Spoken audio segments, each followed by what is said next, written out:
Welcome back to Learning Canadian English. I'm your host, Jen. And I'm Mike. In our last episode, we talked about some common Canadian slang. Today, we're diving into something you can really sink your teeth into. That's right, Mike. We're talking about a dish that is quintessentially Canadian, a source of national pride, and just ridiculously delicious. We are talking about poutine. I am so ready for this. If you've never heard of poutine, or if you've only had a version of it outside of Canada, you are in for a treat. We're going to cover what it is, where it came from, and why it's so important to Canadian culture. Exactly. So let's start with the basics. Mike, what is poutine? At its core, poutine is a simple dish with three key ingredients. First, you have French fries.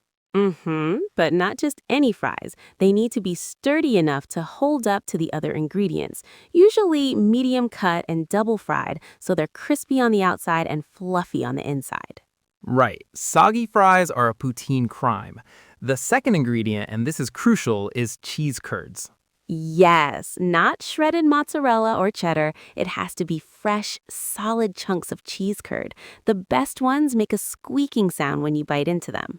The squeak is the sign of quality.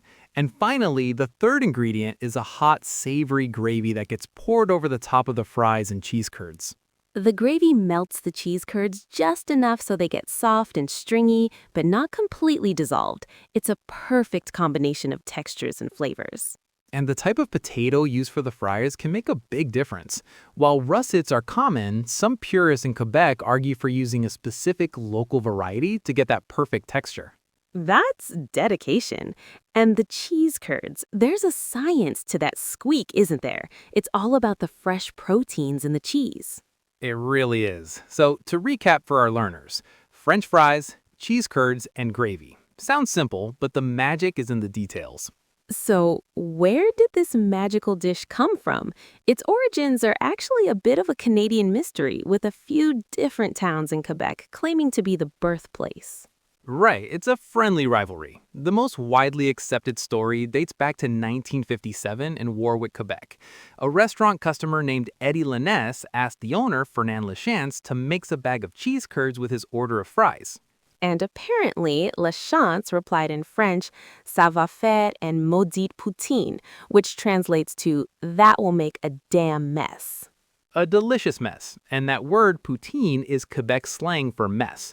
So the name literally comes from the creator thinking it looked messy. The gravy was added a few years later to keep the fries and curds warm. But there's another claim, right? From a restaurant in Drummondville, Quebec.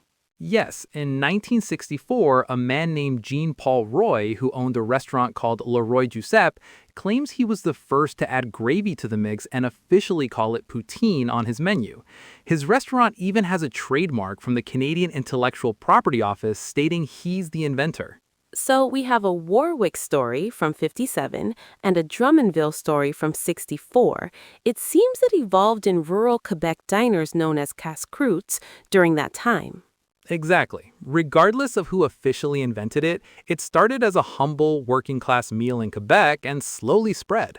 For a long time, it was looked down upon by some as simple, unsophisticated food. Oh, how times have changed. Now it's not just the classic three ingredients anymore. There are endless variations. They've gotten so creative. You can find poutine with pulled pork, bacon, sausage, or Montreal smoked meat on top. That sounds amazing. I've also seen Italian poutine, where they replace the gravy with a bolognese or tomato sauce. Yeah, and there's a galvote poutine, which adds chicken and green peas. And for those who want to get really fancy, some high-end restaurants will make poutine with things like duck confit, foie gras, or lobster. Wow, from a damn mess to a gourmet dish with foie gras. That's quite the journey. It just shows how versatile the basic recipe is. It's a canvas for culinary creativity. Totally. There are even poutine festivals across Canada where chefs compete to create the most innovative and delicious versions. That's fantastic. Now, for our listeners who might want to try making this at home, let's talk recipes. It seems easy, but getting it right is key. Absolutely. First, the fries. The best potato for the job is a starchy one, like a russet. You want to cut them into medium-sized sticks. The secret, as you mentioned, Jen, is double frying. Double frying, right. You fry them once at a lower temperature, around 300 degrees Fahrenheit, for about 5 to 6 minutes. Then you take them out, let them rest, and turn up the heat to about 375. You fry them a second time for just a couple of minutes until they're golden brown and crispy. That makes all the difference. Next, the cheese curds. The challenge here might be finding them, depending on where you live. You need to look for fresh cheese curds that are at room temperature. If they're too cold, the gravy won't melt them properly. Exactly. And for the gravy, a traditional poutine gravy is a mix of chicken and beef stock thickened with a bit of cornstarch. You want it to be savory, maybe a little peppery, but not too overpowering. It needs to be very hot when you pour it. Right, so the assembly is key. You put the hot, crispy fries in a bowl, generously scatter the room temperature cheese curds on top, and then immediately pour the piping hot gravy over everything. And you serve it right away. There's no waiting with poutine. It's meant to be eaten at that perfect moment when the fries are still crisp and the cheese is just starting to melt and get gooey. My mouth is watering just thinking about it. This brings us to its cultural significance. Poutine is more than just food in Canada. It's an institution. It really is. It started in Quebec and it's a huge part of Quebecois identity, but it's been embraced by the entire country. It's a classic comfort food. Definitely. It's the go-to late-night snack after a night out with friends.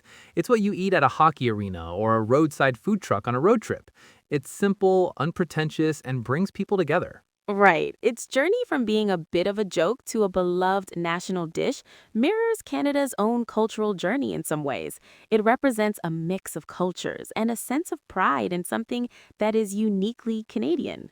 That's a great way to put it. It has been served at the White House for state dinners, and you can find it in countries all over the world now, but everyone knows it's Canadian.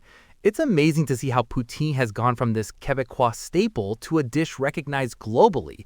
It's not just in Canada anymore. Absolutely. It's been popping up on menus all over the world. In the United States, you can find poutine places in cities like New York and Chicago. They often stick to the classic recipe, but sometimes they'll put a local spin on it, like adding barbecue brisket in Texas. And it's not just our southern neighbors. I've heard there are pubs in the United Kingdom serving their own versions. They might use thick-cut British chips instead of fries, and sometimes a different kind of cheese if they can't get proper curds. That's the main challenge, isn't it? The cheese curds. Finding fresh, squeaky cheese curds outside of Canada can be tough. But it's interesting to see the creative workarounds. In some places, they might use halloumi or chunks of mozzarella. I've even seen some really wild international fusion versions online. Think about poutine with Japanese katsu curry instead of gravy, or Korean poutine with kimchi and bulgogi beef on top. It shows how adaptable the core concept is. Totally. It's become a canvas for global culinary creativity, just like it has been here in Canada. But what's really cool is that no matter how they adapt it, it's almost always still called poutine, and it's recognized as a Canadian dish. That's so true. Its global spread has only strengthened its identity as a Canadian icon. It's like Canada's delicious gift to the world. So, for our listeners learning Canadian English, talking about poutine is a great way to connect with Canadians. If you visit, you have to try it. And don't be afraid to try some of the wild variations. Asking a Canadian where to find the best poutine in their city will definitely start a passionate conversation. Absolutely. Well, that about wraps up our deep dive into the wonderful world of poutine. We've learned it's made of fries, cheese curds, and gravy.